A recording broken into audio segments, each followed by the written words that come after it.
Hello guys, welcome to our channel. This is Teja. ప్రస్తుతం మనతో పాటు జై భారత్ నేషనల్ పార్టీ రాష్ట్ర అధికార ప్రతినిధి, వినుకొండ అసెంబ్లీ కోఆర్డినేటర్ చిరంజీవి నాయక్ గారు ఉన్నారు. అతనితో ఒకసారి మాట్లాడదాం. నమస్తే సార్. అయితే రీసెంట్గా ఒక 2 రోజుల క్రితం మీ పార్టీ నుంచి ఒక మేనిఫెస్టో రావడం అయితే జరిగింది. సో ఆ మేనిఫెస్టోలో ఒకసారి మా కోసం. అవునండి, యాక్చువల్గా 25 జనవరిన విజయవాడలో మా పార్టీ పీపుల్స్ మేనిఫెస్టోని రిలీజ్ చేయడం జరిగిందండి. పీపుల్స్ మేనిఫెస్టో అని ఎందుకు అంటున్నామంటే, ఈ మన మేనిఫెస్టోలో ఉన్న మెజారిటీ ఆఫ్ ద అంశాలు ఏవైతే ఉన్నాయో ఇవన్నీ ప్రజల నుంచి వచ్చిన సూచనల మేరకు పొందుపరిచిన అంశాలండి. సో అందుకని మేము దీన్ని ప్రజా మేనిఫెస్టో ఆర్ పీపుల్స్ మేనిఫెస్టోగా చెప్పాలి. అంటే ఈ 5 ఏళ్లలో మీరు మీ పార్టీ మొత్తం గ్రౌండ్ వర్క్ అయితే చేసింది ఆంధ్రాలో. అంటే 2019 ఎన్నికలు అయిన తర్వాత జనసేన నుంచి బయటకు వచ్చిన తర్వాత మా అధ్యక్షులు వారు వివిధ వర్గాల వారిని వివిధ ప్రాంతాల్లో మీట్ అయినప్పుడు ప్రజల నుంచి వచ్చిన వివిధ అభ్యర్థులను బేస్ చేసుకుని మేనిఫెస్టో రెడీ అయిందండి. సో మా మేనిఫెస్టో యొక్క మెయిన్ ట్యాగ్లైన్ ఏంటంటేనండి, అప్పు, అవినీతి, డ్రగ్స్, రౌడీయిజం, పర్యావరణ విధ్వంసం లేని ఆంధ్రప్రదేశ్, ప్రతి నియోజకవర్గం ఒక అభివృద్ధి కేంద్రం. అంటే ఇప్పుడు అభివృద్ధి అంటే ఇప్పుడు మనం చూస్తుంటే industrial development or any kind of development స్టేట్లో కొన్ని పాకెట్స్లో, కొన్ని డిస్ట్రిక్ట్స్లో, కొన్ని ఏరియాల్లోనే డెవలప్మెంట్స్ ఉంది. కంప్లీట్లీ డీసెంట్రలైజ్డ్ డెవలప్మెంట్ ఉందన్నమాట. దానికి భిన్నంగా అభివృద్ధి అనేది ఒక హోలిస్టిక్గా అండ్ ఇంక్లూసివ్గా ప్రతి అసెంబ్లీ కాన్స్టిట్యున్సీలో ప్రతి మండల్ యాజ్ వెల్ యాజ్ ప్రతి గ్రామ స్థాయికి ఒక అభివృద్ధి అంటే ఇండస్ట్రియల్గా ముందుకెళ్లే ప్రయత్నం జరుగుతుందండి. ఓకే. సో అందులో ప్రధానంగా మనం కొన్ని అంశాలు చూసుకుంటే మా మేనిఫెస్టోలో ప్రధానంగా ఉన్న కొన్ని మెయిన్ పాయింట్స్ చెప్పబోతున్నాను మీకు ఇప్పుడు. ఒకటి, ప్రత్యేక హోదా ఆంధ్రప్రదేశ్ హక్కు అండి. అది ప్రత్యేక హోదా అనేది ఆంధ్రప్రదేశ్కి ప్రీ రిక్విజిట్. అది పార్లమెంట్లో అప్పటి ప్రధానమంత్రి వెళ్తా ఆంధ్రప్రదేశ్ విభజించబోతున్నాము. మీ మేనిఫెస్టోలో మొదటి హామీ అదే ఉందా సార్? హామీ అని కాదు, అది సాధించబోయే క్రమంలో మేము అది ఒక దాన్ని ఏమంటారు క్రైటీరియా. మాకు ఆంధ్రప్రదేశ్ స్పెషల్ కేటగిరీ సాధించడం అనేది ఒక క్రైటీరియా. తర్వాత విభజన హామీలో పొందుపరిచిన అంశాలన్నీ సాధించడం ఒకటి. ఇవి కాకుండా మనం చూసుకుంటూ పోతే పట్టణానికి 50 ఎకరాల డంపింగ్ యార్డ్ అండి. ఇప్పుడు మన దగ్గర మున్సిపాలిటీస్లో, టౌన్స్లో చూసుకుంటే సో డంపింగ్ చాలా పెద్ద ఇష్యూ అవుతుంది అనమాట. డంపింగ్ యార్డ్స్ లేకపోవడం వల్ల ఎక్కడ పడితే అక్కడ వ్యర్థాలు వేయడం వల్ల దాని నుంచి కొన్ని కొత్త డిసీజెస్ జనరేట్ అవ్వడము అలాంటివి ఉంది. సో దాన్ని ఒక ప్రాపర్గా డంపింగ్ యార్డ్ క్రియేట్ చేసి అందులో చేస్తే ఆ డంపింగ్ యార్డ్ నుంచి we can generate the energy resources అనమాట. సో అందుకనేసి ప్రతి పట్టణానికి 50 ఎకరాల్లో ఒక డంపింగ్ యార్డ్ ఉంటుందండి. సో నేను చెప్పినట్టు ఆ వ్యర్థాల నుంచి మనం సంపద సృష్టి చేయొచ్చు, ఫస్ట్ థింగ్. అండ్ సెకండ్లీ, మరుగునీటిని ఏదైతే డ్రైనేజ్ వాటర్ ఉంటుందో దాన్ని శుద్ధి చేసే ప్లాంట్స్ కూడా ప్రతి కాన్స్టిట్యున్సీలో వాటర్ ప్లాంట్స్ తర్వాత ప్రతి గ్రామానికండి, ప్రతి పట్టణానికి ఎక్కడైతే వేస్ట్ వాటర్ ఎక్కువ ఉంటుందో అక్కడ సీవేజ్ వాటర్ వచ్చిన దగ్గర. తర్వాత చిన్న మధ్య తరహా పరిశ్రమల ఏర్పాటు కోసం 1000 కోట్లతో యూత్ ఫైనాన్షియల్ కార్పొరేషన్ అండి. ఈ యూత్ ఫైనాన్షియల్ కార్పొరేషన్ వల్ల ఏం జరుగుతుందంటే మనకు ఎంప్లాయ్మెంట్ చిన్న స్టార్టప్ కంపెనీస్ లేకపోతే స్మాల్ అండ్ మీడియం కంపెనీస్ పెట్టుకోవాలనుకునే యూత్కి ఒక 1000 కోట్లతో కార్పొరేషన్ ఏర్పాటు చేస్తే సో ఇంట్రెస్టెడ్ యూత్ ముందుకు వచ్చి ఆ లోన్స్ తీసుకొని వాళ్ళు కంపెనీ పెట్టి వాళ్ళు ఆ కంపెనీని ముందుకు తీసుకెళ్లే భాగంలో ఎక్కువ మందికి ఎంప్లాయ్మెంట్ జనరేట్ చేయగలరు. సో దట్ వేరే ప్రాంతాలకి ఎంప్లాయ్మెంట్ కోసం వలస వెళ్ళే ఆవశ్యకతను మనం తగ్గించగలుగుతాం అన్నమాట దీనివల్ల. సో ఇదొకటి. తర్వాత స్వయం ఉపాధి కల్పన, స్టార్టప్లను ప్రోత్సహించడం. ఏదైతే ఇది యూత్ ఫైనాన్షియల్ కార్పొరేషన్ ఉందో సెల్ఫ్ ఎంప్లాయ్మెంట్ దొరుకుతుంది, at the same time startups పెరుగుతాయి ఆంధ్రప్రదేశ్లో. సో ఆ విధంగా మనకు ఇండస్ట్రియల్గా కొంచెం ముందుకెళ్ళేదానికి ఒక వెసులుబాటు కల్పించేదానికి మనకు ఈ యూత్ ఫైనాన్షియల్ కార్పొరేషన్ హెల్ప్ అవుతుందండి. తర్వాత ఇది కొంచెం ఇది ఇంపార్టెంట్ అండ్ నీడీ పర్సన్కి మేము ఎలా వెల్ఫేర్ ఇవ్వబోతున్నామనే ప్రయత్నంలో భాగంగా విద్యార్థులకు, వృద్ధులకు, దివ్యాంగులకు అండ్ గర్భిణీలకు అండి ఉచిత ఆర్టీసీ బస్ ప్రయాణం అందరికీ ఇవ్వట్లే. ఇక్కడ ఇప్పుడు విద్యార్థులు ఉంటారు స్కూల్ నుంచి ఇంటికి రావడానికి, తర్వాత కాలేజెస్కి విద్యార్థులు బోత్ అండి, మేల్ అండ్ ఫీమేల్ ఇద్దరు. అక్కడ డిస్క్రిమినేషన్ ఉండదండి. Gender discrimination, cost discrimination, religious discrimination అనేది మా దగ్గర ఉండదు. సో నీడీ పర్సన్స్, విద్యార్థులకు, వృద్ధులకు, దివ్యాంగులకు, తర్వాత గర్భిణీ మహిళలకు ఉచిత ఆర్టీసీ బస్ అండి సౌకర్యం ఉంటుంది. తర్వాత భూ కబ్జాదారులు, ఇప్పుడు మనం చూస్తే భూ కబ్జాదారులపై ఉక్కుపాదం మోపుతామండి. అది ఎలా, ఇప్పుడు కొన్ని నియోజకవర్గాల్లో ఎమ్మెల్యే అనుచరులు ఎక్కడన్నా కొన్ని ఒక బలహీన వర్గాల మనుషులు లేకపోతే కొంచెం ఏ బ్యాకప్ లేని వాడి దగ్గర కొంచెం ల్యాండ్ ఉందంటే వాడు నయానో భయానో ఆ భూమిని కబ్జా పెట్టేసి వాళ్ళ ఆధీనంలోకి తీసుకుని అన్ని భూమి లేకుండా చేస్తున్నారు అనమాట. సో భూ కబ్జాదారులపై ఉక్కుపాదం మోపుతున్నామండి. తర్వాత సంయుక్త భాగస్వామ్యం ద్వారా అందరికీ ఆరోగ్య బీమా. ఆంధ్రప్రదేశ్లో ఉన్న ప్రతి ఒక్కళ్ళకి ఆరోగ్య బీమా ఉంటుంది. ఆడబిడ్డలకు ఆస్తిగా ఒక ఆడబిడ్డ పుట్టగానే ఒక టేకు చెట్టు కానీ లేకపోతే ఎర్రచందనం చెట్టు కానీ గిఫ్ట్గా తన పేరు మీద నాటేస్తే తను పెద్ద అయ్యే టైంకి తనకు ఒక ఆస్తిగా ఒక ఫినాన్షియల్ ఎసెట్గా ఎర్రచందనం కానీ లేకపోతే టేకు చెట్టు కానీ ఒక ఫినాన్షియల్ ఎసెట్గా మారబోతుంది. ఆ అమ్మాయి ఒక బేబీ పుట్టిన తర్వాత నుంచి 18-20 ఇయర్స్ వచ్చే టైంకి వెళ్ళి తర్వాత అంటే అది ఆడపిల్లలకి మాత్రమే, ఓన్లీ ఆడపిల్లలకి ఫినాన్షియల్గా అమ్మాయిని ఇండిపెండెంట్గా ఉంచే ప్రయత్నంలో భాగంగా ఈ పర్టికులర్ ఆస్పెక్ట్ని తీసుకురావడం జరిగిందండి. తర్వాత కర్నూలు విశాఖపట్నంలో అసెంబ్లీ సమావేశాలు హైకోర్టు బెంచ్కి ఏర్పాటు అండి. ఇప్పుడు వివిధ ప్రాంతాలు ఇప్పుడు మనకు మాన్సూన్ సెషన్ ఉందనుకోండి, వర్షాలు ఎక్కువ వస్తాయి. ఆ వర్షాలు ఉన్నప్పుడు మనకు అమరావతి ప్రాంతంలో కొంచెం వర్షాలు ఎక్కువ ఉంటాయి. విశాఖలో కోస్టుకు నియర్గా ఉంది కాబట్టి మనకు వరదలు వచ్చే అవకాశాలు ఉంటాయి. అలాంటి టైంలో కర్నూలు కొంచెం డ్రాట్ ప్రోన్ ఏరియా కాబట్టి వర్షాలు తక్కువ ఉంటాయి కాబట్టి రెయిన్ఫెడ్ ఏరియా కాబట్టి మనం మాన్సూన్ సెషన్ని మనం కర్నూలులో కండక్ట్ చేసుకోవచ్చు, వింటర్ సెషన్ని వైజాగ్లో కండక్ట్ చేసుకోవచ్చు, సమ్మర్ సెషన్ని అమరావతిలో కండక్ట్ చేసుకోవచ్చు. సో దీనివల్ల ఏంటంటే వివిధ ప్రాంతాల్లో జరిగే దాని అంశాలు కూడా అసెంబ్లీ దృష్టికి వస్తే అసెంబ్లీలో చర్చ జరుగుద్ది. అసెంబ్లీలో చర్చ జరిగిన తర్వాత దానికి ప్రభుత్వం ఆ పర్టికులర్ సమస్యల్ని రిజాల్వ్ చేసేదానికి ముందుకెళ్ళేదానికి అవకాశం ఉంటుందండి. అంటే దీనివల్ల ఇప్పుడు వివిధ ప్రాంతాల్లో సమావేశాలు జరగడం వల్ల ఆ పర్టికులర్ ప్రాంతాల్లో ఉండే సమస్యలు ప్రజాప్రతినిధుల దృష్టికి రావడం చాలా సులువుతరం అవుతుందన్నమాట. తర్వాత at the same time high court బెంచ్లు అండి. విశాఖపట్నం యాజ్ వెల్ యాజ్ కర్నూలులో బెంచ్ ఏర్పాటు చేయడం వల్ల ఇప్పుడు రాయలసీమ ప్రాంతం వాళ్ళు అమరావతికి రానవసరం లేదు హైకోర్టును అప్రోచ్ చేయడానికి. At the same time Uttarandhra వాసులు అమరావతికి రాకుండా బెంచ్ కానీ మనం విశాఖపట్నంలో కర్నూలులో ఏర్పాటు చేయగలిగితే హైకోర్టుకి అమరావతికి రాకుండా బెంచ్ల్లోనే వాళ్ళు కేసెస్ని అలా డిస్ప్యూట్స్ ఏదైనా రిజాల్వ్ చేసుకునే దానికి అవకాశం ఉంటుంది. సో ఇంకోటి ఆర్టీసీ బస్ స్టేషన్లలో బహుళ అంతస్తుల ప్రజా ఉపయోగ సముదాయాలండి, మల్టీ కాంప్లెక్స్ బిల్డింగ్లు కట్టి ఆర్టీసీ ప్రాపర్టీస్ని కూడా ఒక ఎకనామిక్ యాక్టివిటీ హబ్గా మార్చే ప్రయత్నం జరగబోతుందండి. తర్వాత డ్వాక్రా సంఘాల కార్పొరేషన్కు నెలవారీ మేళాలు ఎగ్జిబిషన్స్ డ్వాక్రా మహిళలవి. డ్వాక్రా మహిళలను పారిశ్రామికవేత్తలుగా తీర్చిదిద్దడానికి ప్రత్యేక రాయితీలు ఇన్సెంటివ్స్ ఇచ్చి డ్వాక్రా మహిళల్ని ఒక ఇండస్ట్రియలిస్టులుగా ముందుకు తీసుకెళ్లే ప్రయత్నం జరగబోతుందండి. తర్వాత నదులు అనుసంధానం, వాటర్ గ్రిడ్, తీర ప్రాంతాలకు డీశాలినేషన్ ప్లాంట్స్ ఉంటాయండి. ఇప్పుడు తీర ప్రాంతాల్లో మనకు వాటర్ అవైలబిలిటీ ఉంటుంది కానీ శాలినిటీ ఉంటుంది, అది పోర్టబుల్ డ్రింకింగ్ వాటర్గా మనకు హెల్ప్ అవుతుంది. అక్కడ డీశాలినేషన్ ప్లాంట్స్ మనం పెట్టడం వల్ల వాటర్ని డీశాలినేట్ చేసి మనం రెగ్యులర్ యూసేజ్కి పోర్టబుల్కి హెల్ప్ అవుతుందండి అది. తర్వాత ఐటీ కంపెనీల రాయితీల్లో ఆఫీస్ స్పేస్ అండి. ఐటీ కంపెనీలకు రాయితీలతో కూడిన ఆఫీస్ స్పేస్ ఇవ్వబడుతుందండి. సో దట్ మనకు ఐటీ కంపెనీస్ని ఎక్కువ అట్రాక్ట్ చేయొచ్చు. సో దట్ మన ఏపీలో ఉండే graduates, engineering graduates or non technical థింగ్స్లో పనిచేసేదానికి గ్రాడ్యుయేట్స్ని, అదర్ గ్రాడ్యుయేట్స్ని కూడా అపార్ట్ ఫ్రమ్ ఇంజనీరింగ్ గ్రాడ్యుయేట్స్ని సో లోకల్గానే employment, IT and non IT employment create చేసేదానికి హెల్ప్ అవుతుందండి. తర్వాత విద్యుత్ స్లాబ్ మరియు విద్యుత్ రేట్లు తగ్గింపు అయితే జరుగుతుందండి. ఎందుకంటే ఇప్పుడు ఆంధ్రప్రదేశ్లో కరెంట్ బిల్ ఇంటికి వచ్చిందంటే అది చూసేదానికి పట్టుకునేదానికి కరెంట్ కంటే కూడా కరెంట్ బిల్ షాక్ కొట్టే పరిస్థితులు ఉన్నాయి ఇప్పుడు ఆంధ్రప్రదేశ్లో. సో అందుకనేసి విద్యుత్ స్లాబ్ యాజ్ వెల్ యాజ్ రేట్లు తగ్గింపు రెండు జరుగుతుందండి. సో దట్ ఒక సామాన్య మానవుడికి విద్యుత్ ఛార్జీల నుంచి కొంచెం వెసులుబాటు కలిగించబోతున్నాము. ప్రతి మండలానికి 2 కోట్లతో ఒక లైబ్రరీ అండి. సో దట్ రీడింగ్ హ్యాబిట్ని, రీడింగ్ కల్చర్ని ఇన్కల్కేట్ చేయగలం మనం. ఇప్పుడు చూస్తే మనం ఆంధ్రప్రదేశ్లో నాకు తెలిసి లైబ్రరీలు అనేది చాలా కనుమరుగైపోతున్నాయి. సో ఆ కల్చర్ని టెక్నాలజీ వచ్చిన తర్వాత లైబ్రరీ వల్ల యూజెస్ ఉంటుందా? ఖచ్చితంగా అండి, ఖచ్చితంగా. ఇప్పుడు మనము స్మార్ట్ మొబైల్స్ కరెక్ట్, కానీ మనం బుక్ని ఫిజికల్గా పట్టుకొని చదివే దాంట్లో ఉండే ఫీల్ మనం డిజిటల్లో రాదు కదండి అది. So physical reading is physical reading always, and ఆ ఫీల్ వేరే ఉంటుంది. అండ్ డిజిటల్లో అంటే మనం చదువుకున్న తర్వాత మళ్ళీ we can't underline, we can't note down the points యాక్చువల్గా. అదే ఒక మనం బుక్ అయితే అండర్లైన్ చేసుకోవచ్చు, వాటి నుంచి పాయింట్స్ ఏమైనా ఉంటే మనం రాసుకోవచ్చు. డిజిటల్లో అయితే ఆ ఫ్లెక్సిబిలిటీ ఉండదు కదా. చదువుకునే దాని వరకు డిజిటల్ ఓకే, బట్ ఆ ఫిజికల్ ఫీల్ ఏదైతే ఉందో అది లైబ్రరీలోనే వస్తుందండి. ఒక డిసిప్లిన్ రీడింగ్ హ్యాబిట్ అనేది లైబ్రరీస్లో గ్రూప్ ఆఫ్ పీపుల్ చదువుతూ ఉంటారు కాబట్టి ఒక డిసిప్లిన్ రీడింగ్ హ్యాబిట్ ఒకటి డెవలప్ అవుతుందండి. ఓకే, అంటే ఒక మండలానికి అన్నారు, మండలానికి ఊర్లు ఉంటాయి.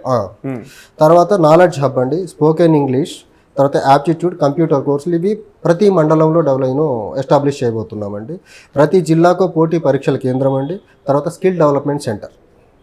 పోటీ పరీక్షలకు ప్రిపేర్ అయ్యే వాళ్ళకి ఇప్పుడు క్యాపిటల్కి వెళ్ళాల్సిన అవసరం లేకుండా సో గవర్నమెంట్ తరఫునే జిల్లా హెడ్ క్వార్టర్స్లో పోటీ పరీక్షల కేంద్రాన్ని, తర్వాత స్కిల్ డెవలప్మెంట్ సెంటర్స్ని, సో దట్ స్కిల్స్ ఎక్వైరీకి కూడా వాడు ఎక్కడికెక్కడికో దూరానికి వెళ్ళాల్సిన అవసరం లేదు. ఉచితంగానేనా? ఉచితంగా, ఇదంతా గవర్నమెంట్. ఇప్పుడు చాలా మంది స్టూడెంట్స్ కూడా పై చదువులు చదవడం కోసం అంటే ఏమైనా ఎగ్జామ్స్ కి ప్రిపేర్ అవుతే గ్రూప్స్ జిల్లా హెడ్ క్వార్టర్ లోనే వాళ్ళకు ప్రాపర్ పోటీ పరీక్షల కేంద్రాలని ఏర్పాటు చేస్తామండి. తర్వాత వివాదరహిత గ్రామాలకు ఇప్పుడు ఎలక్షన్స్ జరుగుతానికి ఏకగ్రీవంగా గ్రామాలు కానీ ముందుకు వస్తే ₹1,00,00,000 గ్రాంట్ అండి. ఆ విలేజ్ వివాదరహిత గ్రామాలకు ₹1,00,00,000 గ్రాంట్ ఇవ్వబడుతుందండి. సో దట్ ఆ ₹1,00,00,000 గ్రాంట్ విలేజ్ డెవలప్మెంట్కి బాగా హెల్ప్ అవుతుంది. కొత్త పరిశ్రమలకు 3 ఏళ్ళు ట్యాక్స్ హాలిడే అండి. ఏదైతే ఆంధ్రప్రదేశ్కి ఇండస్ట్రీస్ కొత్తగా పెడతామని ముందుకు వస్తారో ట్యాక్స్ హాలిడే ఇచ్చేసి ఇన్వెస్టర్స్ని అటాక్ చేసేదానికి ఇది ఒక ప్రయత్నం అండి. తర్వాత tax holiday zero cost entry, పరిశ్రమలకు 3 ఏళ్ళ హాలిడేతో పాటు ఎంట్రీ అప్పుడు కూడా zero cost, no need to pay anything అనమాట. దివ్యాంగుల స్వయం ఉపాధి కోసము 10 లక్షల వరకు పూచీకత్తు మరియు వడ్డీ లేని రుణాలు, ఎలక్ట్రానిక్ వాహనాల కొనుగోలుకి వాళ్ళకి రాయితీలు అండి దివ్యాంగులకి. ఇది ఎన్ఆర్ఐల సమస్యల పరిష్కారానికి టాస్క్ ఫోర్స్ ఏర్పాటు చేయబడుతుంది. తర్వాత ఎన్ఆర్ఐలు స్వచ్ఛంద సంస్థల అభివృద్ధి పనులకు మ్యాచింగ్ ఫండ్ అండి. ఇప్పుడు నా ఫ్రెండ్స్ ఉన్నారండి, అబ్రాడ్లో సెట్ అయ్యారు. వాళ్ళు కొంచెం అక్కడ డబ్బులు సంపాదించుకొని ఇక్కడికి వచ్చి ఏదైనా ఇండస్ట్రీ పెట్టాలంటే ఇక్కడ బ్రైబ్ పే చేయాల్సి ఉంటుంది వాళ్ళు, లోకల్ లెజిస్లేటర్స్కి, లోకల్ అఫీషియల్కి. సో దీన్ని కొంచెం స్ట్రీమ్ లైన్ చేసేసి ఒక టాస్క్ ఫోర్స్ పెట్టేసి ఒక ఆడిల్స్ ఏవైతే ఉన్నాయో కరప్షన్ కానీ లేకపోతే టైం టేకింగ్ ప్రాసెస్ కానీ అప్రూవల్ ఇచ్చే దాంట్లో వీటిని కొంచెం ఈజ్ చేసేసేసి ఆ ఎన్ఆర్ఐస్ నుంచి ఎక్కువ ఇన్వెస్ట్మెంట్ అట్రాక్ట్ చేసేదానికి కానీ వాళ్ళు ఏదైనా కొంతమంది ఎన్ఆర్ఐలు ఎన్జిఓలు పెట్టేసి ఇక్కడ నడుపుతున్నారు. వాళ్ళకి మ్యాచింగ్ ఫండ్ ఇచ్చి వాళ్ళ దగ్గర నుంచి కొంచెం ఎక్కువ మొత్తంలో డబ్బు వచ్చేసి ఇక్కడ లోకల్ డెవలప్మెంట్కి హెల్ప్ అయ్యేదానికి ప్రయత్నం అండి ఇది. తర్వాత ప్రతి జిల్లాలో ఇండస్ట్రియల్ కారిడార్ అండి. పారిశ్రామిక విద్యుత్కు కనీస డిమాండ్ ఛార్జీలను తొలగించడం జరుగుతుంది. సంబంధిత పరిశ్రమలకు గ్యాస్, నీటి పైపులు కనెక్షన్లు ఖర్చును రాష్ట్ర ప్రభుత్వమే భరుస్తుందండి. ఇండస్ట్రియల్ కారిడార్ డిస్ట్రిక్ట్లో ఏర్పాటు చేసిన తర్వాత వాటికి కనీస విద్యుత్ డిమాండ్ ఛార్జీలని తొలగించడంతో పాటు పరిశ్రమలకు గ్యాస్, నీటి పైపులు గవర్నమెంటే ప్రొవైడ్ చేస్తుంది. సో దట్ ఎక్కువ మంది ఇన్వెస్టర్స్కు ఈ ఫెసిలిటీస్ మనం గవర్నమెంట్ సైడ్ నుంచి ఇవ్వడం వల్ల వాళ్ళు ఇంట్రెస్ట్ చూపి ముందుకు వచ్చేదానికి అవకాశం ఉంటుందండి. తర్వాత రైతు చేయూత అండి. యాక్చువల్గా మా మేనిఫెస్టో ఈ బుక్లో చూస్తే ఫస్ట్ వ్యవసాయ రంగానికి ప్రథమ ప్రయారిటీ ఇచ్చాము. ఎందుకంటే వ్యవసాయం అనేది మా అధ్యక్షుల వారికి కానీ చాలా ఇట్స్ వెరీ క్లోజ్ టు ఆయన హార్ట్ యాక్చువల్గా. అట్ ద సేమ్ టైం ఇప్పుడు అన్నదాతల్ని మనము ఇన్సెంటివ్స్ ఇచ్చి ప్రొటెక్ట్ చేయకపోతే రాబోయే రోజుల్లో ఫుడ్ క్రైసిస్ కూడా ఏర్పడే అవకాశం ఉంటుందండి. దాన్ని బేస్ చేసుకొని రైతులకు చేయూత సంవత్సరానికి ₹10,000 అండి.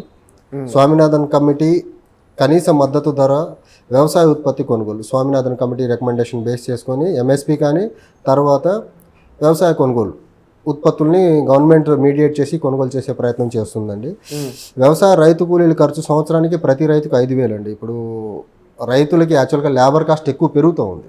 సో ఆ లేబర్ కాస్ట్ కొంచెం రైతుకు రిలీఫ్ ఇచ్చే ప్రయత్నంలో భాగంగా ప్రతి రైతుకి 5 ఎకరాల కంటే తక్కువ ఉన్న రైతులకి ఒక ₹5,000 వ్యవసాయ కూలీ ఖర్చు సంవత్సరానికి 5,000 గవర్నమెంట్ నుంచి ప్రొవైడ్ చేయబోతుంది. తర్వాత ఎఫ్పిఓల ప్రోత్సాహం ద్వారా తక్కువ ధరలకు ధాన్యం, కూరగాయలు అందుబాటులోకి ఫార్మర్ ప్రొడ్యూస్ ఆర్గనైజేషన్స్ తీసుకొచ్చి తక్కువ ధరలకే ధాన్యం, కూరగాయలు అందుబాటులోకి కామన్ పబ్లిక్ తీసుకురాబోతున్నామండి. ప్రతి కుటుంబానికి ఉపాధి అండి. ఇది one of the key point మా మేనిఫెస్టోలో. ప్రతి పంచాయతీకి 10 మధ్య తరహా పరిశ్రమలు, ప్రతి పంచాయతీకి, నియోజకవర్గానికి కాదు, ప్రతి పంచాయతీకి 10 చిన్న మధ్య తరహా పరిశ్రమలు, ప్రతి నియోజకవర్గానికి ఒక భారీ పరిశ్రమ. కొత్తగా పట్టణ ఉపాధి హామీ పథకం అండి. ఇప్పుడు మనకు గ్రామీణ ఉపాధి హామీ పథకం ఉంది, అదే పట్టణాల్లో కూడా పట్టణ ఉపాధి హామీ పథకాన్ని తీసుకురాబోతున్నామండి. తర్వాత నాణ్యమైన రోడ్డు భద్రతా చట్టం అమలు చాలా పర్ఫెక్ట్గా జరగబోతుంది. తర్వాత కొత్త విమానాశ్రయాలు ఏర్పాటు అండి. ఇప్పుడు ఆంధ్రప్రదేశ్లో చూసుకుంటే విమానాశ్రయాలు ఒక 4-5 ఉన్నట్టున్నాయి.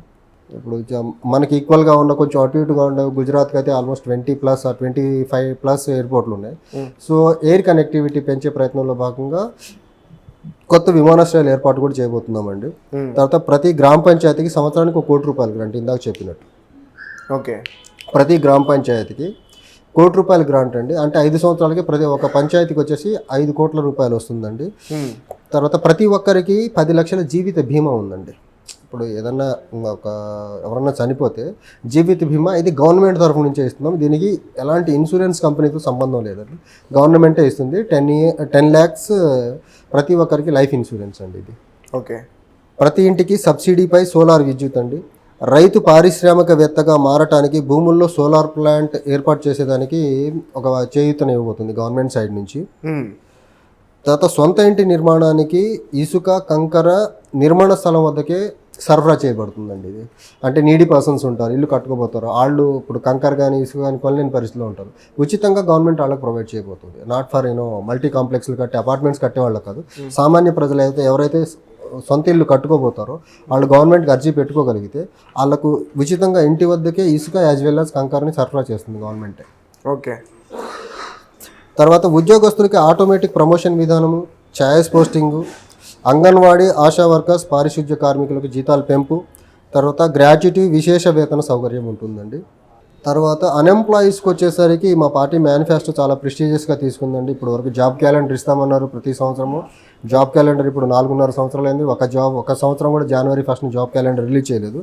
బట్ మేము కొంచెం దీన్ని ఎలా తీసుకొచ్చామంటే ఓవర్ల్యాప్ లేకుండా, నోటిఫికేషన్కి ఓవర్ల్యాప్ అవ్వకుండా January 26 రిపబ్లిక్ డే రోజున Group 1 notification, August 15 independence day రోజున వచ్చేసి Group 2 notification, September 5 teachers day రోజున వచ్చేసి DSC notification, and October 31 Sardar Vallabhbhai Patel గారి జయంతి రోజున ఎస్ఐ కానిస్టేబుల్ నోటిఫికేషన్ అండి. ఈ ప్రాసెస్ మనం చూస్తూ ఉంటే ఒక ఎగ్జామ్కి ఇంకో ఎగ్జామ్కి ఓవర్లాపింగ్ లేదు, ఒక ఎగ్జామ్కి ఇంకో ఎగ్జామ్కి టైం ఉందన్నమాట. సో ఏంటంటే ఇప్పుడు Group 1 ప్రిపేర్ అయ్యే వాళ్ళు కొంచెం రిజల్ట్ అటు ఇటు అయితే ఇమీడియట్గా Group 2కి అప్లై చేసుకోవచ్చు. వాళ్ళకి ఏజ్ లిమిట్ ఉండి వాళ్ళు ఎస్ఐ కానిస్టేబుల్ కూడా అప్లై చేసుకోవచ్చు. సో ఒకదానికి ఒక నోటిఫికేషన్కి ఇంకో నోటిఫికేషన్ ఓవర్లాపింగ్ లేదు. తర్వాత క్లమ్జీనెస్ అనేది ప్రిపరేషన్లో లేకుండా చాలా స్ట్రీమ్ లైన్ చేసిన నోటిఫికేషన్ ఇది జాబ్ క్యాలెండర్ అండి. Every year Jan 26 Group 1, August 15 Group 2, September 5 DSC notification, and October 31 వచ్చేసి మనకు ఎస్ఐ కానిస్టేబుల్స్ నోటిఫికేషన్ అండి. మహిళల చేతుల్లో మద్యపాన నిషేధం ఇది one of the important thing again మా కాన్స్టిట్యున్సీలో, మేనిఫెస్టోలో. మహిళలు వద్దంటే వద్దు, మద్యపాన నిషేధం. అట్ ద సేమ్ టైం మద్యపాన విక్రయ ప్లేసుల్లో కూడా ఒక పర్మిట్ విధానం, ఒక పర్మిట్ దాటిన తర్వాత అక్కడ మద్యపాన విక్రయాలు జరిగేదానికి ఇంకా స్కోప్ ఉండదండి. ప్రతి సంవత్సరానికి నియోజకవర్గ అభివృద్ధికి 1000 కోట్ల రూపాయలు నిధులండి. అంటే 5 సంవత్సరాలకు వచ్చేసరికి మనకు 500 కోట్లు అవుతుంది.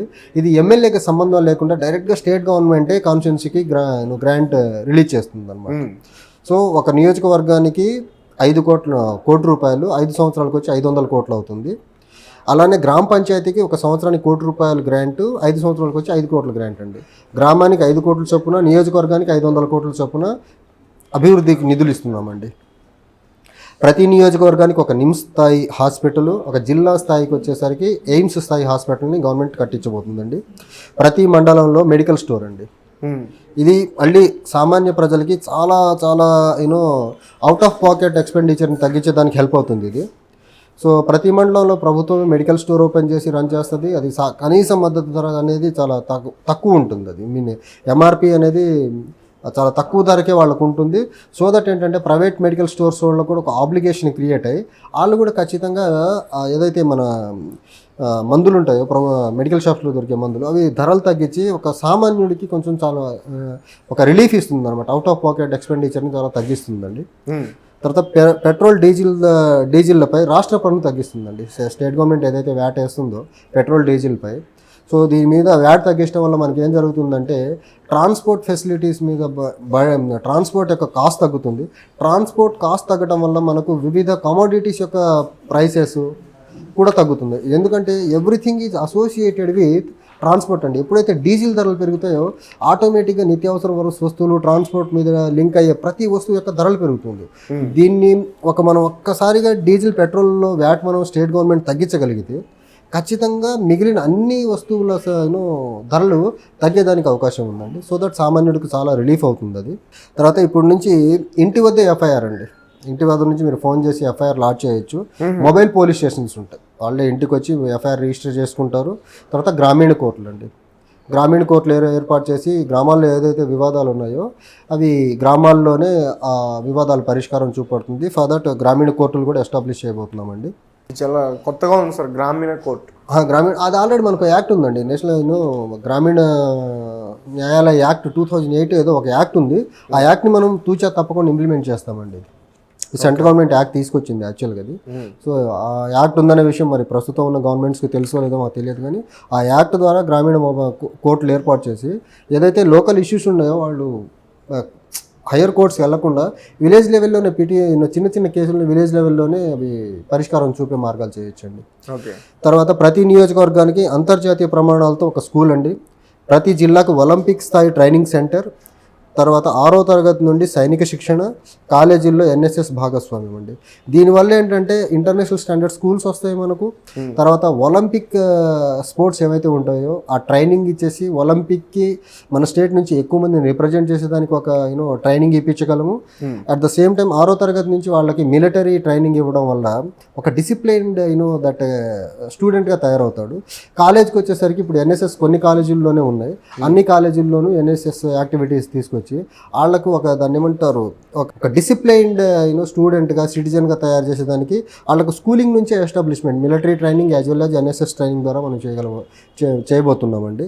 తర్వాత ధార్మిక కట్టడాల పునరుద్ధరణ, స్థలాల రక్షణ, లలిత జానపద కళల ఆదరణ, జిల్లాకు సాంస్కృతిక కేంద్రము, ప్రపంచ బ్రాండ్గా మన చేతి వృత్తులు తయారీ. మన ఏవైతే చేతి వృత్తులు ఉన్నాయో చేనేత కానీ లేకపోతే కొండపల్లి బొమ్మలు కానీ ఇలాంటివి ఏవైతే ఉన్నాయో మన లోకల్గా తయారు చేయబడేవి వాటికి ఖచ్చితంగా ప్రపంచ బ్రాండ్గా మార్చే ప్రయత్నం చేయబోతాము. తెలుగు భాషకు ప్రాధాన్యత ఇస్తామండి.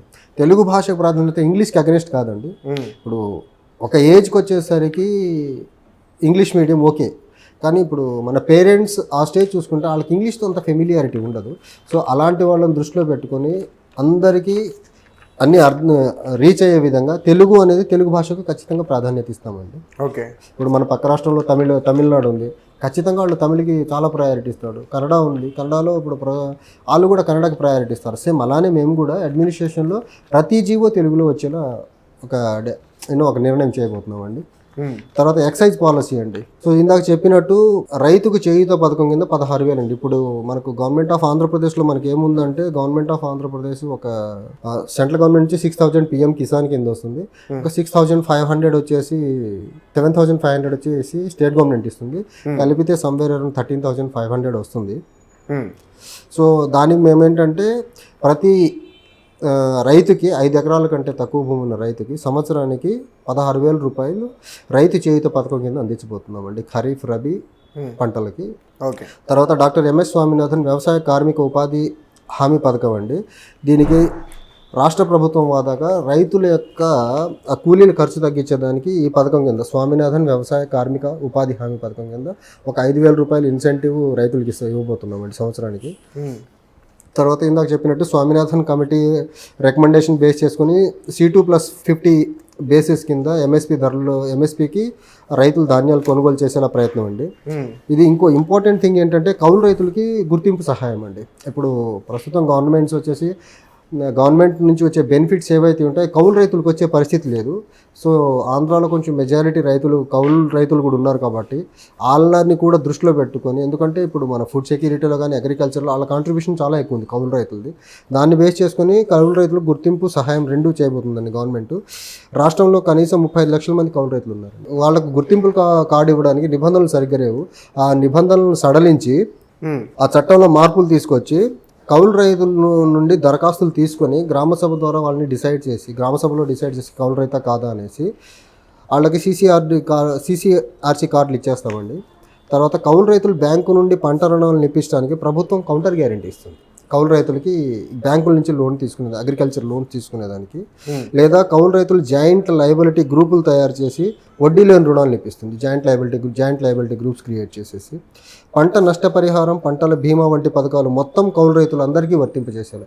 ఇప్పుడు ఇందాక నేను చెప్పినట్టు ఏదైతే గవర్నమెంట్ స్కీమ్స్ నుంచి పంట నష్టపరిహారం కానీ లేకపోతే ఇప్పుడు ఏదైతే మనకు చేయూత స్కీమ్ ఉందో అది కౌలు రైతులకు అందుబాటులో లేదు. మేము CCRC కార్డ్స్ ఇవ్వడం ద్వారా ఈ CCRC కార్డ్స్ వచ్చిన ప్రతి కౌలు రైతుకి గవర్నమెంట్ సైడ్ నుంచి నష్టపరిహారం కానీ పంట బీమా పథకాలు కానీ కౌలు రైతులకు అందరికీ వర్తింపజేసేలా చేస్తామండి. తర్వాత ఇంకోటి ఇప్పుడు మన అగ్రికల్చర్లో చూసుకుంటేనండి విత్తనాలు నాసిరకం విత్తనం వస్తే పంట దిగుబడి సరిగ్గా ఉండదు. సో అందుకనేసి రాష్ట్ర ప్రభుత్వం ఒక ప్రత్యేక విత్తన చట్టం తీసుకురాబోతుందండి.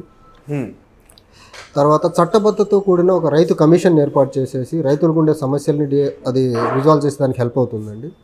తర్వాత మన ట్రెడిషనల్ విత్తనాలు ఉంటాయి, సాంప్రదాయ విత్తన బ్యాంకును, ట్రెడిషనల్ సీడ్ బ్యాంక్ని ఏర్పాటు చేసేసి లోకల్గా ఉండే మన ఏదైతే దేశీ విత్తనాలు ఉన్నాయో వాటిని ప్రమోట్ చేసే ప్రయత్నం కూడా జరగబోతుందండి. తర్వాత పంట బీమా పథకం అండి, ఇది చాలా ఇంపార్టెంట్. ఇప్పుడు మనకు వరదలు వస్తుంటాయి, కొన్నిసార్లు తుఫాన్లు వచ్చి పంటలు మొత్తం నష్టం జరుగుతూ ఉంది.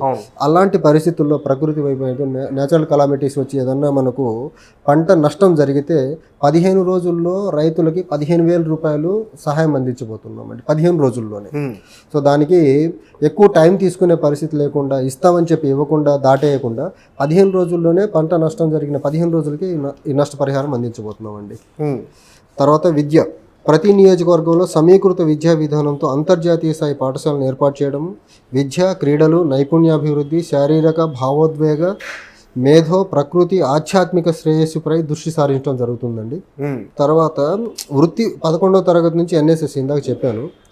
తర్వాత సిపిఆర్ సహా ప్రాథమిక విద్యకు, సో 6వ తరగతి నుంచి ఇందాక చెప్పాను మిలిటరీ అండి. తర్వాత 11th ఇంటర్మీడియట్ నుంచి వాళ్ళకి ఎన్ఎస్ఎస్ ట్రైనింగ్తో పాటు తర్వాత ఆర్టిఫిషియల్ ఇంటెలిజెన్స్, తర్వాత machine learning, cyber security, spoken English, aptitude, computer కోర్సుల్లో కూడా శిక్షణ అండి 6వ తరగతి నుంచి ఇవన్నీ. ఎందుకంటే రాబోయే రోజుల్లో ఖచ్చితంగా అన్నీ మనకు ఆర్టిఫిషియల్ ఇంటెలిజెన్స్, మెషిన్ లెర్నింగ్, తర్వాత సైబర్ సెక్యూరిటీ బేసిక్ సెంట్రిక్గానే మనకు చాలా యాక్టివిటీస్ జరిగే అవకాశం ఉన్నాయి. కాబట్టి 6th స్టాండర్డ్ నుంచే గ్లోబల్ టెక్నాలజీ మీద అవేర్నెస్ తెచ్చే విధంగా ట్రైనింగ్ ఉండబోతుందండి. తర్వాత 12వ తరగతి నుంచి 12వ తరగతి నాటికి ఒక నైపుణ్యం, అండర్ గ్రాడ్యుయేట్ నాటికి 2 నైపుణ్యాల్లో ప్రావీణ్యం పొందేలా సో కాలేజెస్ని ట్రైనింగ్ సెంటర్స్ ఏర్పాటు చేయబోతున్నాం. 11th స్టాండర్డ్కి ఒక యాక్టివిటీ, తర్వాత గ్రాడ్యుయేషన్ అయ్యే నాటికి, అండర్ గ్రాడ్యుయేట్ అయ్యే నాటికి 2 నైపుణ్యాల్లో ప్రావీణ్యం అండి. తర్వాత ఇప్పుడు సగటు మానవుడిని, తర్వాత మిడిల్ క్లాస్ వాళ్ళని కొంచెం ఇబ్బంది పెట్టే అంశం ఏదైనా ఉందంటే ప్రైవేటు విద్యా సంస్థల్లో ఫీజులు అండి. దాన్ని పర్యవేక్షణకు ఒక రెగ్యులేటరీ కమిటీని ఏర్పాటు చేయబోతున్నామండి. దానివల్ల కొంచెం ఫీజెస్ ఏదైతే ప్రైవేట్ స్కూల్స్ అండ్ కాలేజెస్లో ఫీజులు ఉన్నాయో దాన్ని స్ట్రీమ్లైన్ చేసి సామాన్య ప్రజలకు అందుబాటులో ఉండేలా చేయబోతున్నామండి. సో ఏదైతే ఆ మాఫియా ఏదైతే కొన్ని కార్పొరేట్ విద్యా సంస్థల్లో ఉండ ఆ మాఫియాని కొంచెం కంట్రోల్ చేసేదానికి ఈ ఫీజుల రెగ్యులేటరీ కమిటీ ఒక నిర్ణయం ఏర్పాటు చేయబోతున్నామండి. తర్వాత జాతీయ విద్యా విధానం ప్రకారం 30:1 అంటే 30 మంది విద్యార్థులు ఒక టీచర్ ఉండే విధంగా ప్రణాళికలు రూపొందిస్తున్నామండి. ఎయిడెడ్ కళాశాలలు, వృత్తి విద్యా సంస్థల్లో అధ్యాపకుల సమస్యలు పరిష్కరించడానికి మా మేనిఫెస్టో క్లియర్గా దాన్ని ఇన్కార్పొరేట్ చేసిందండి ఆ అంశాన్ని. తర్వాత గ్రామీణ అభివృద్ధికి ప్రతి గ్రామాల్లో 10 ఎకో ఫ్రెండ్లీ పరిశ్రమలు రాబోతున్నాయండి ప్రతి గ్రామానికి. ఆయా జిల్లాల్లో పంటలకు సంబంధించి వ్యవసాయ అనుబంధ స్థాపన. ఇప్పుడు మనకు గోదావరి జిల్లాలో ప్యాడీ ఎక్కువ పండుతుందండి, అక్కడ ప్యాడీ రిలేటెడ్ ఇండస్ట్రీ ఏర్పాటు చేస్తాము. ఇప్పుడు గుంటూరులో పల్నాడు ప్రాంతం చూసుకుంటే, గుంటూరు జిల్లా యాజ్ ఎ హోల్ చూసుకుంటే మిర్చి ఎక్కువ సాగు ఉంటుంది, అక్కడ మిర్చి రిలేటెడ్. ఇప్పుడు రాయలసీమలో మనకు అనంతపురం లాంటి ఏరియాలో శనగలు ఎక్కువ పండుతాయి, అక్కడ ఆ శనగలు రిలేటెడ్ అగ్రికల్చర్ ఇండస్ట్రీస్ని పెట్టి సో ఆయా జిల్లాలో పంటకు అనుగుణంగా ఇండస్ట్రీస్ని ఏర్పాటు చేసే ప్రయత్నం ఒకటి చేయబోతున్నామండి. ఏకగ్రీవంగా వివాదాలు లేని ప్రతి గ్రామ పంచాయతీకి ఒక 25 లక్షల ప్రోత్సాహకం అండి. లోకల్ బాడీ ఎన్నికలు జరిగినప్పుడు వివాదాలు లేకుండా ఏకగ్రీవంగా ఎన్నికైతే 25 lakhs రూపీస్ ఇన్సెంటివ్స్ ఇచ్చి ఆ పంచాయతీ డెవలప్మెంట్కి హెల్ప్ అయ్యేలా చేస్తామండి. తర్వాత ప్రతి గ్రామానికి, ఇప్పుడు చాలా గ్రామాలకి బస్ ఫెసిలిటీస్ లేక ఆటోల మీద డిపెండ్ అవ్వాల్సి ఉంటుంది. సో ప్రతి గ్రామానికి ఆర్టీసీ బస్ ఫెసిలిటీ ఉండబోతుందండి. ప్రతి మండలం నుంచి ఒక మోడల్ విలేజ్కి ₹1,00,00,000 ప్రోత్సాహం అండి. మండలానికి ఏదైనా మోడల్ విలేజ్గా ఒక విలేజ్ డెవలప్ అయితే దానికి ఒక ₹1,00,00,000 డబ్బులు ఇచ్చి ఇంకా బెటర్గా ఆ మోడల్ విలేజ్ ముందుకెళ్ళేదానికి హెల్ప్ అయ్యేలా చేస్తామండి. ఒక ప్రతి నియోజకవర్గానికి ఒక అనాథాశ్రమం ఉండబోతుందండి, అనాథుల వాళ్ళని టేక్ కేర్ చేసేదానికి. తర్వాత సబ్సిడీపై ప్రతి ఇంటిపై సోలార్ ప్యానెళ్ళు, పలుచోట్ల సోలార్ గ్రిడ్లు ఏర్పాటు చేసి ప్రతి ఇంటికి ఉచిత విద్యుత్ అందించే విధంగా చర్యలు చేపట్టబోతున్నామండి. తర్వాత ట్రాన్స్జెండర్ల కోసం ఇప్పటివరకు నాకు తెలిసి ఏ పార్టీ మేనిఫెస్టో కూడా గవర్నమెంట్ కూడా అంత సెన్సిటివ్గా ఉన్నట్టు నాకైతే కనిపించలేదు. సో ట్రాన్స్జెండర్ వాళ్ళ సంక్షేమం కోసము లింగ మార్పిడి ధృవీకరణ పత్రాలు, గుర్తింపు కార్డులు జారీ చేస్తామండి ట్రాన్స్జెండర్స్కి. తర్వాత అన్ని జిల్లాల్లో హెల్త్ అండ్ వెల్నెస్ క్లినిక్లు ట్రాన్స్జెండర్స్ కూడా ఏర్పాటు చేయబోతున్నాము. ఇప్పుడైతే నార్మల్గా health and wellness centres develop అవుతున్నాయి కానీ స్పెసిఫిక్గా ట్రాన్స్జెండర్స్కి ఏం లేవు.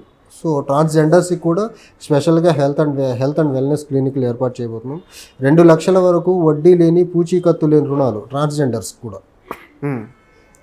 తర్వాత స్వయం ఉపాధి అవకాశాల కోసం 5 లక్షలు సీడ్ గ్రాంట్తో ట్రాన్స్జెండర్ స్వయం సహాయక బృందాలను ఏర్పాటు చేస్తాం. ఇప్పుడైతే స్వయం సహాయక సంఘాలకు మహిళలకు ఉన్నాయో అలానే ట్రాన్స్జెండర్ కూడా స్వయం సహాయక బృందాలను ఏర్పాటు చేయబోతున్నామండి. తర్వాత మహిళా సాధికారతలో భాగంగా ఉమెన్ ఎంపవర్మెంట్లో పాటుగా మహిళా స్వయం సహాయక సంఘాలకు జీవనోపాధి పెంపొందించడానికి స్వయం ఉపాధి మార్గాల ఏర్పాటుకు వడ్డీ లేని రుణాలండి. మహిళా ఔత్సాహిక పారిశ్రామికవేత్తలు నైపుణ్యం సాంకేతిక పెట్టుబడి కల్పించేందుకు రాష్ట్రం స్వయం సహాయక సంఘాల కార్పొరేషన్ ఏర్పాటు చేయబోతుంది. తర్వాత నెలవారీ స్వయం సహాయక బృందం డ్వాక్రా మేళాలు ప్రతి జిల్లాల్లో స్వయం సహాయక బృందం గ్రూపు వారి ఉత్పత్తులు ప్రమోట్ చేయడానికి సరైన కార్యాలయ స్థలాలండి. ఇప్పుడు ఏదైతే డ్వాక్రా మహిళలు వాళ్ళ ప్రొడక్ట్స్ ఉంటాయో వాళ్ళని ప్రమోట్ చేసేదానికి ప్రాపర్ ఆఫీసులు ఎస్టాబ్లిష్ చేసేసేసి వాళ్ళ ఉత్పత్తులను ప్రమోట్ చేసే ప్రయత్నం చేయబోతున్నామండి. పనిచేసే మహిళలకు సబ్సిడీపై ఎలక్ట్రిక్ బైక్ అండి. వర్కింగ్ ఉమెన్స్ ఉంటారు, సో వాళ్లకు మొబిలిటీ ఈజీ చేసేదానికి లేకపోతే వెళ్ళి వచ్చేదానికి కొంచెం బెటర్ ట్రాన్స్పోర్టేషన్ కోసం వాళ్ళు ఎలక్ట్రిక్ వెహికల్ కొంటే దాని మీద సబ్సిడీలు అండి. పనిచేసే మహిళలకు ఇది వన్ ఆఫ్ ద ప్రొవిజన్ అండి. ఇప్పుడు మహిళా సెక్యూరిటీ అనేది చాలా చాలా ఇంపార్టెంట్ మనకు. వేరే ప్రాంతాల నుంచి సిటీస్కి వర్క్ చేసుకునే దానికి మహిళలు వస్తుంటారు మనకు.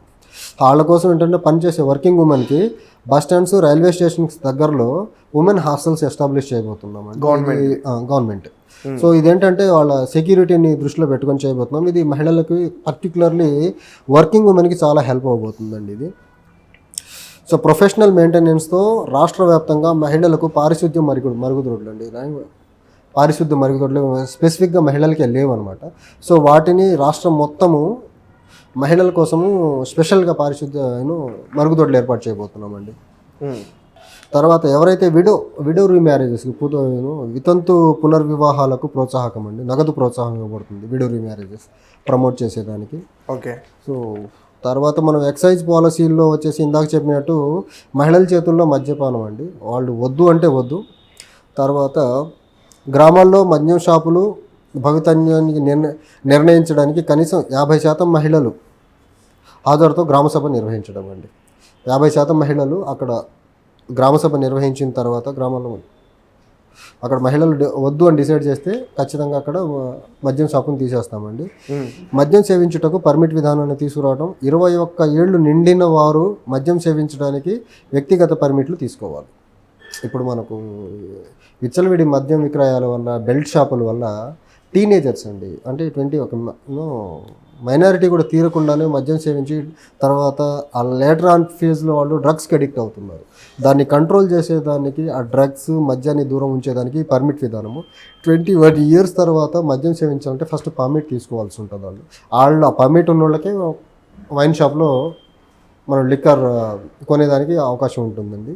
తర్వాత ఓన్లీ డిజిటల్ పేమెంట్ మాత్రమే యాక్సెప్ట్ చేస్తారు వైన్ షాప్స్లో.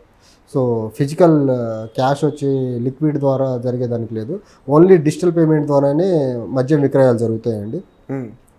నివాస ప్రాంతాలు, ప్రార్థనా మందిరాలు, పాఠశాలలు, కళాశాలల దగ్గరలో వైన్ షాపులు పెట్టేదానికి గవర్నమెంట్ పర్మిషన్ ఇవ్వదండి. తర్వాత ఏదైతే మద్యం ప్యాకేజ్కి ప్లాస్టిక్ ప్రొడక్షన్ యూజ్ చేసేదానికి గవర్నమెంట్ కంప్లీట్గా ప్రొహిబిట్ చేయబోతుందండి. 100% బెల్ట్ షాపుల నిర్మూలన మా పార్టీ మేనిఫెస్టో ధ్యేయం అండి.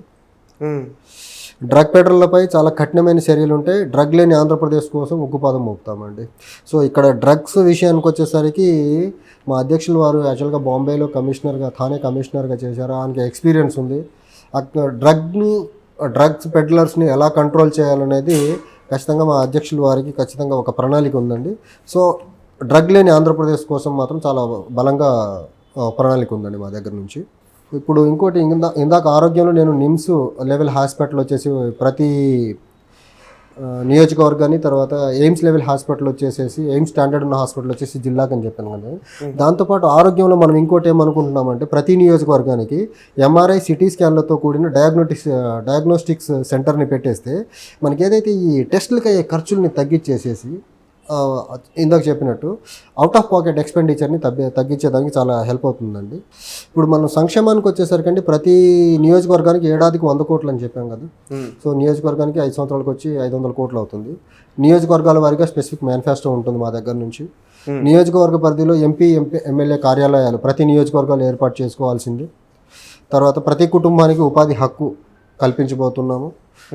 తర్వాత ప్రతి ఒక్కరికి 10 లక్షల జీవిత బీమా 10 లక్షల జీవిత బీమా ఇవ్వబోతున్నాము. సుస్థిర శాశ్వత సంక్షేమం కోసము ప్రస్తుతం ఉన్న సంక్షేమ పథకాలు హేతుబద్ధ రేషనలైజేషన్ చేయబోదు. ప్రస్తుతం ఉన్న స్కీమ్స్లో ఏది అవసరమో ఏది అవసరం లేదు అనేది కూడా ఒక రేషనాలిటీ కమిటీ వేసి దాన్ని ముందుకెళ్ళబోతున్నామండి. ఓకే. తర్వాత బీసీ జనాభా ఆధారంగా బడ్జెట్ కేటాయింపులతో బీసీ సెప్లాన్ ఏర్పాటు చేయబోతున్నామండి. వక్ఫ్ బోర్డుకు చెందిన భూములు రికార్డులను డిజిటైజ్ చేయడం ద్వారా అక్రమాలకు గురైన ఆస్తులను తిరిగి స్వాధించడం జరుగుతుంది. అన్ని మతాల వారికి శ్మశాన వాటికలకు రక్షణ, తర్వాత స్థలాలు కేటాయింపు. అన్ని మతాల వారికి శ్మశాన వాటికకు రక్షణ, తర్వాత స్థలాలు కేటాయించడం జరుగుతుందండి. తర్వాత స్వయం ఉపాధి అవకాశాల కోసం ప్రతి ఎస్సీ ఎస్టీ కుటుంబానికి 10 లక్షల రుణ హామీ అండి. ఇది చాలా చాలా ఇంపార్టెంట్ థింగ్ అండి. స్వయం ఉపాధి అవకాశాల కోసం ప్రతి ఎస్సీ ఎస్టీ కుటుంబానికి 10 లక్షల రూపాయలు ఉపాధి హామీ అండి. ప్రతి కుటుంబానికి 10 లక్షలు రుణ హామీ, ఉపాధి హామీ కాదు, రుణ హామీ ఇవ్వబోతున్నాము. ఓకే. తర్వాత హేతుబద్ధమైన ఎస్సీ వర్గీకరణ మద్దతు. ఎస్సీల్లో అత్యంత వెనుకబడి కులాలకు అదనంగా 3% రిజర్వేషన్లు. ఇప్పుడు ఏదైతే ఎస్సీల్లో కొన్ని కులాలే కొంచెం అడ్వాన్స్ ఉన్నాయి, మిగిలిన కులాలు అసలు ఆ రిజర్వేషన్ ఫలాలకి ఇంకా నోచుకోలేదు.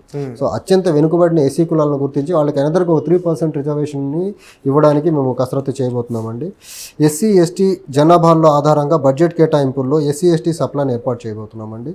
తర్వాత దళితవాడ తండాలను ప్రత్యేక పంచాయతీలుగా గుర్తించబోతున్నాం. ఇప్పుడు మనం తెలంగాణలో చూసుకుంటే ఓన్లీ తండాలనే గ్రామ పంచాయతీలుగా గుర్తిస్తామని చెప్పారు. When it comes to Andhra Pradesh జై భారత్ పార్టీ వచ్చేసి దళిత వాడలు కూడా ఎక్కడైతే సైజబుల్ నెంబర్ ఉన్నాయో వాటిని ఒక సపరేట్ గ్రామ పంచాయతీలుగా, అట్ ద సేమ్ టైం ఇప్పటివరకు ఆంధ్రప్రదేశ్లో తండాలని గ్రామ పంచాయతీలుగా గుర్తించే కార్యక్రమం మొదలుపెట్టలేదు.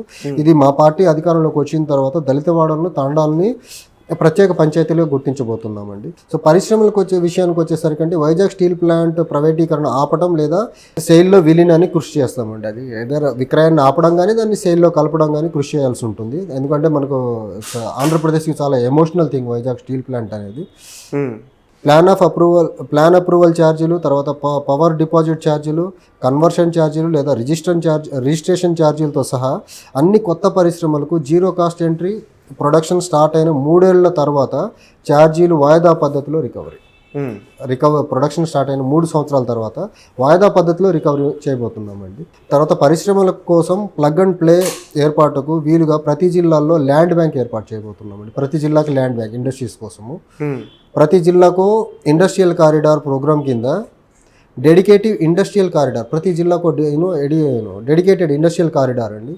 అది ఒకటి ఎస్టాబ్లిష్మెంట్కి మా పార్టీ పూనుకొని ఉంది. పారిశ్రామిక విద్యుత్కి కనీస డిమాండ్ ఛార్జీలు తొలగింపు, కేవలం యూనిట్ ఛార్జీలు మాత్రమే విధించడం జరుగుతుందండి. ఏదైతే మినిమం ఛార్జెస్ ఉన్నాయో వాటిని ఖచ్చితంగా మేము తొలగించేసి కేవలం యూనిట్ ఛార్జీలకు మాత్రమే విధించడం జరుగుతుందండి. గ్యాస్ అవసరమైన పరిశ్రమలకు గ్యాస్, నీటి పైపులు కనెక్షన్లు వేయడానికి అయ్యే ఖర్చును ప్రభుత్వం భరిస్తుంది. ఇది ఇందాక చెప్పాను నేను ఆల్రెడీ. తర్వాత కొత్త పెట్టుబడులు ఆహ్వానించడానికి, ఉన్న బలాలను పెంపొందించడానికి గ్లోబల్ ఆంధ్రప్రదేశ్ సమ్మిట్ని నిర్వహిస్తామండి. ఇప్పుడు ఏంటంటే ఆంధ్రప్రదేశ్లో ఎకనామిక్ సమ్మిట్స్ అసలు జరగట్లేదు. సో ఇన్వెస్టర్స్ని అట్రాక్ట్ చేసేదానికి ఖచ్చితంగా గ్లోబల్ ఆంధ్రప్రదేశ్ సమ్మిట్ని నిర్వహించబోతామండి.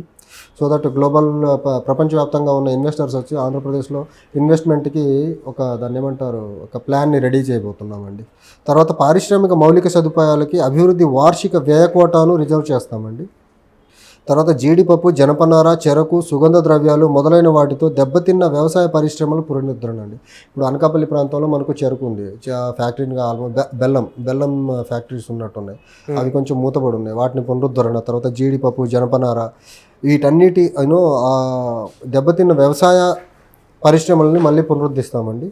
తర్వాత అన్ని పరిశ్రమలకు 7 రోజుల్లో సింగిల్ విండో ఫేస్లెస్ క్లియరెన్స్ అండి. ఇది ఫేస్లెస్ క్లియరెన్స్. మనం ఆఫీస్కి వెళ్ళి ఫిజికల్గా అప్లై చేయాల్సిన అవసరం లేకుండా ఫేస్లెస్ క్లియరెన్స్ వితిన్ 7 డేస్లో అన్ని పరిశ్రమలకు ఇవ్వబోతున్నామండి. రాష్ట్రం మరియు కేంద్ర చట్టాల్లో సమ్మతి ప్రమాణాలను చేరువేయడం, పరిశ్రమలకు మద్దతు ఇవ్వడానికి ప్రభుత్వం ఇది కట్ చేసేసి. తర్వాత పీపీపీ పద్ధతిలో ఆంధ్రప్రదేశ్లో మనకు తీర ప్రాంతంలో పరిశ్రమల అభివృద్ధి అండి. ఎందుకంటే మనకు ఆల్మోస్ట్ 972 కిలోమీటర్స్ కోస్ట్ లైన్ ఉంది. సో పీపీపీ పద్ధతిలో తీర ప్రాంతాల్లో పరిశ్రమల ఏర్పాటుకి ఇక మా పార్టీ ఒక ప్రణాళికతో ముందుకు రాబోతుందండి. తర్వాత ప్రభుత్వ ఉద్యోగులు అండి. ఇప్పుడు ప్రస్తుతం ఉన్న ప్రభుత్వంలో వచ్చేసరికి ప్రభుత్వ ఉద్యోగులకి నానా రకరకాల ఇబ్బందులు ఉన్నాయి. సో వాటిని బేస్ చేసుకుని వాళ్ళకి టైంకి జీతాలు లేవు, తర్వాత ప్రమోషన్స్ విషయంలో ఇబ్బందులు, ట్రాన్స్ఫర్ విషయంలో ఇబ్బందులు ఉన్నాయి. వాటన్నిటిని బేస్ చేసుకొని ఒక మాజీ ప్రభుత్వ ఉద్యోగిగా మా అధ్యక్షులు వారు ఒక ఎంప్లాయీస్ కోసం, వాళ్ళ సంక్షేమం కోసం ఒక కాంప్రహెన్సివ్ యాక్షన్ ప్లాన్తో ముందుకు వచ్చారండి. సో ప్రభుత్వ ఉద్యోగులకు వారానికి 5 రోజులే 10 దినాలు ఉంటాయండి. అది ఫస్ట్ పాయింట్ వచ్చేసి మా దాంట్లో. తర్వాత ప్రభుత్వ ఉద్యోగులకు automatic promotion system, choice transfer పోస్టింగ్లు, తర్వాత కెరీర్లో పురోగతి అండి. ప్రతి 6 నెలలకు డిఏ ఖచ్చితంగా అమలు, ప్రతి నెల 1వ తారీఖునే జీతాలండి. ఇప్పుడు ఆల్మోస్ట్ 10వ తారీఖు దాటితే కానీ జీతాలు ఇవ్వలేని పరిస్థితి ఉంది ఆంధ్రప్రదేశ్. మేము అధికారంలోకి వచ్చిన తర్వాత 1వ తారీఖునే, ప్రతి నెల 1వ తారీఖునే జీతాలు ఇస్తాము. ప్రతి 6 నెలలకు ఒకసారి డిఏ పునరుద్ధరణ జరుగుతుందండి. తర్వాత ప్రభుత్వ ఉద్యోగులు వారి కుటుంబాలకు CGHS కింద తరహాలో నగదు ప్రభుత్వ ఉద్యోగులకు, తర్వాత పోలీస్ హోంగార్డుల సంక్షేమం కోసం వచ్చేసరికి వేతన సవరణ, మెరుగైన పని పరిస్థితులు సహా హోంగార్డుల సమస్యలు పరిష్కరించడం అండి. కానిస్టేబుల్ డ్రైవర్లకు ప్రత్యేక ప్రోత్సాహకాలు, పోలీస్ సిబ్బందికి సంక్షేమ నిధి ఏర్పాటు చేస్తాము. తర్వాత పోలీస్ సిబ్బందికి సబ్సిడీపై గృహ రుణాలండి. ఇది కూడా పోలీస్ కానిస్టేబుల్స్కి చాలా హెల్ప్ అవ్వబోతుంది. తర్వాత ప్రైవేట్ ఎంప్లాయీస్ వెల్ఫేర్ పాలసీ అండి. ప్రైవేట్ ఉద్యోగుల కోసం EPF కవరేజ్ని విస్తరిస్తామండి. వార్షిక ఆదాయం ఆధారంగా కోపే మోడల్తో ప్రభుత్వము ప్రాయోజిత ఆరోగ్య బీమా ఇవ్వబోతుందండి. కాంట్రాక్ట్ అవుట్సోర్సింగ్ ఉద్యోగుల సంక్షేమం కోసం వచ్చేసరికి కాంట్రాక్ట్ లేదా అవుట్సోర్సింగ్ ఉద్యోగుల కోసం ప్రభుత్వ ఉద్యోగాల్లో రిజర్వేషన్ ఇవ్వబోతున్నాము. ప్రభుత్వ శాఖల్లో పనిచేస్తున్న కాంట్రాక్ట్ ఉద్యోగులకు రెగ్యులరైజ్ చేస్తామండి. తర్వాత ఇప్పుడు చూస్తున్నాం అంగన్వాడీ ఆశా వర్కర్లు ఎలా ఇబ్బందులకు గురవుతున్నారో ఎస్మా యాక్ట్ వల్ల. వాళ్ళు పాపం వాళ్ళకు సరైన టైంలో వేతనాలు పెంచక, ఇవ్వాల్సిన వేతనాలు సరిగ్గా ఇవ్వక వాళ్ళు ఇబ్బందులు పడుతున్నారు. వాటన్నిటిని దృష్టిలో పెట్టుకోను ప్రజా ఆరోగ్యం, మహిళా శిశు సంక్షేమ శాఖలో పనిచేసే కార్మికుల వేతనాలు పెంపు, తర్వాత గ్రాట్యుటీ ప్రత్యేక వేతనం అమలు చేయబోతున్నామండి. వారికి EPF చట్టం పరిధిలోకి తీసుకొస్తామండి. ఎవరికి ఇప్పుడు అంగన్వాడీ, తర్వాత ఆశా వర్కర్స్, తర్వాత మధ్యాహ్న భోజన కార్మికులు, పారిశుద్ధ్య కార్మికులు, తర్వాత మున్సిపల్ కార్మికులందరినీ వాళ్ళని కూడా EPF చట్టం పరిధిలోకి తీసుకురాబోతున్నామండి. సో ఇవి కొన్ని ప్రధానమైన అంశాలు మా మేనిఫెస్టోలో పెట్టినవి. ఇప్పటివరకు ఆంధ్రప్రదేశ్లో ఉన్న పార్టీలన్నీ పొత్తులు, తర్వాత ఎమ్మెల్యేలు, ఎంపీలు ఒక ప్లేస్ నుంచి ఇంకో ప్లేస్కి ట్రాన్స్ఫర్ చేసే పనిలో ఉంటే, మేము ప్రజలకి ఎలా మేలు చేయబోతున్నాము అనేసి ప్రజల నుంచి అభిప్రాయాలు సేకరించి ఒక ప్రజా మేనిఫెస్టోని మేము తయారు చేయగలిగాం, పీపుల్స్ మేనిఫెస్టోని. ఇది మీ టీవీ ద్వారా ఎక్కువ మంది జనాలకు రీచ్ అవుతుందని ఆశిస్తూ thank you. Okay sir, thank you so much.